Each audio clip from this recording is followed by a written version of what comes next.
I am the product of an American education from the late 70s to the early 80s, and I only am fluent in one language, unfortunately. But I like to read books translated from many different languages.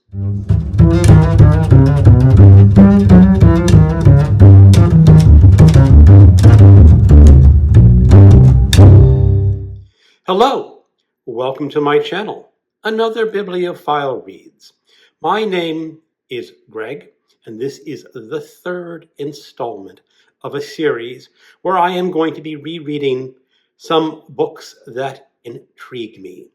This week, I'm talking about books in translation. These are not necessarily the best books of translated literature that is available, but these are the books that for whatever reason are intriguing me to pick them up again for a reread. Madame Bovary by Gustave Flaubert, originally published in French, 1857. This novel got Flaubert tried for offenses against morality and religion. It is frequently a banned book, and that is primarily the reason that I want to pick this up, because I am exploring banned books and why people want to ban them. And I want to go back to one of the old-time banned books and not necessarily stay with the current crop of banned books. I originally read this in the 90s. I don't remember the translator. I am going to be going for one of the newer translations by Lydia Davis. The Brothers Karamazov, originally published in Russian, 1879. It is a courtroom drama. It is a murder story, patricide, of three brothers and their father, and the strife that strikes a family. It is also an exploration into religion and ill religion. Crime and Punishment, the story of Raskolnikov, is one of my all-time favorite novels. I originally read The Brothers Karamazov in a different translation in the 80s. I am holding up the Pevear and Volkonsky translation, but I'm actually going to read the Michael Katz translation on my Kindle. And I'll see if this eclipses Crime and Punishment as one of my favorite novels from Russia. The Trial by Franz Kafka, originally written in German in 1914. It is the story of a respectable bank clerk, Joseph K. And someone must have been telling lies about him, because without doing anything wrong, he was arrested one fine morning. And this is sort of an existential exploration into the absurdity of the law, that there are secret courts that can try you without telling you what your crime is. I have read two different translations. One is the older first English translation. I don't remember the translators offhand. This is Breon Mitchell. This is a much newer translation, and I have read this translation once before as well. So this is probably going to be my third, maybe my fourth go at The Trial. Steppenwolf by Hermon Hesse, originally published in German, 1927. Hesse was an aficionado of Eastern mysticism. He studied it quite a lot. And this is a novel that brings that clash between your mystic Eastern soul and the rational Western soul, and how a man can get those two together or get that conflict resolved.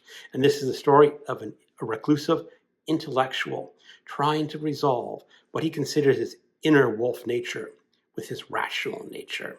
I originally read this in the 80s, and I listened to the audiobook in the aughts, so this will be my third reread. And I just have to say, they don't make covers like this anymore. Publishers, if you're listening, This is what a book cover should look like. Nausea by Jean-Paul Sartre, originally published in French, 1938. It is the story of a French writer who becomes horrified at his own existence. His life, the meaning or lack of meaning in his life, gives him a sense of nausea. I read this after the novels of Albert Camus. Albert Camus is one of my favorite writers, and I was not so impressed with Sartre as a novelist.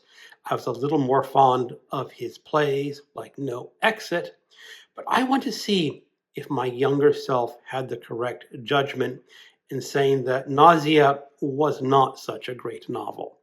I hope my younger self was mistaken.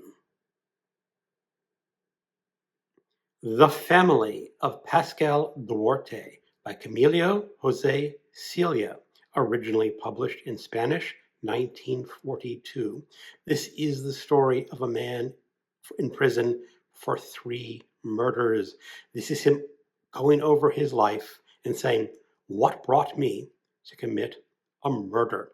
It is one of the most famous Spanish novels ever published, and I read it in the 80s, and I want to see if it still has as much power as it did on my youthful self. The Plague by Albert Camus, originally published in French, 1947. The Stranger is one of my all-time favorite novels. I have read that probably 6 or 7 times. But for this reading event, I am picking up a book that I've read twice before, maybe 3 times before, and that is The Plague, the story of a town, or should I say city, in Algeria that gets quarantined because of the Black Death. And I last read it when COVID struck, and I was mostly focusing on the pandemic aspect of this novel, but I now want to focus on the larger theme that Camus had, and where he was saying that the plague, the Black Death, was that shadow of authoritarianism that can creep into a society when they're unaware. And I will be reading the new translation by Laura Morris. The Unnamable by Samuel Beckett, originally published in French, 1953. This is Beckett's 3rd novel of his famous trilogy, which includes Molloy and Malone Dies. He is a very experimental, very existential, very stream of consciousness type of writer. I have read this once before. I have reread the other 2 books in the trilogy a few times, but this one is only once before. I don't remember much about it. I think pretty much that the narrator is just a head telling a story. The Passion, according to G.H., originally published in Portuguese, 1965. Apparently, or supposedly, this contains one of the most shocking scenes in all Brazilian literature. I have not read a lot of Brazilian literature, but the scene they're talking about is rather unique. I guess it is shocking. I guess it is disturbing. It is the story of a sculptress in Rio who enters her maid's room one day and discovers a cockroach. And this cockroach causes a rather profound spiritual crisis in this woman. 100 Years of Solitude by Gabriel Garcia Marquez, originally published in Spanish, 1970. It is maybe one of the most famous translated novels available in English. I have heard some people say that the English translation by Gregory Rabassa exceeds the Spanish original. I do not have enough knowledge or skill to confirm or deny that, but I was fascinated by this book when I read it in the mid-90s about the mythical town in Latin America and this is one of the finest examples of magical realism. The Wind-Up Bird Chronicle by Haruki Murakami, originally published in Japanese in 1994.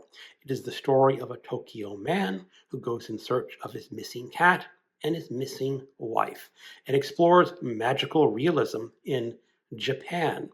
I picked this book because of BookTube.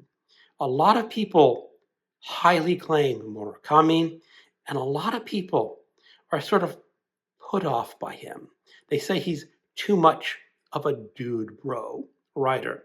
When I originally read it, way before I was watching BookTube, the dude bro thing wasn't on my radar. So how will I react to Murakami in my older age? The Shadow of the Wind by Carlos Ruiz Zafron, published in Spanish, 2001. It begins in Barcelona, 1945. A young boy is introduced to the cemetery of forgotten books, books that no one else is reading anymore. And he finds a book that is apparently just for him. And this will, of course, spiral out into murder and mayhem and dark secrets that Barcelona is hiding. I picked this because I have watched a number of other booktubers claim that this is their favorite book of all time. When I read it, I liked it, and I put it down. There are apparently 3 other books in this quartet. So I want to pick up this book again, and maybe pick up the remaining books that he has written about this subject. Okay, that is a wrap for my translated books that I want to reread. There were quite a few that got cut. The Red and the Black by Stendhal, The Hunchback of Notre Dame by Victor Hugo, The Clown by Heinrich Boll, and because of a commenter in my last video, I want to pick up Zorba the Greek by Nikos Katsankakis. And that's because the commenter said that when I originally read the book, I was actually reading the French translation of the Greek, and there is now a translation directly from the Greek. So it is a book that I should try to pick up sometime. Maybe after this current crop of 12 books, I'll pick up Zorba the Greek. Thank you for watching, and keep on reading.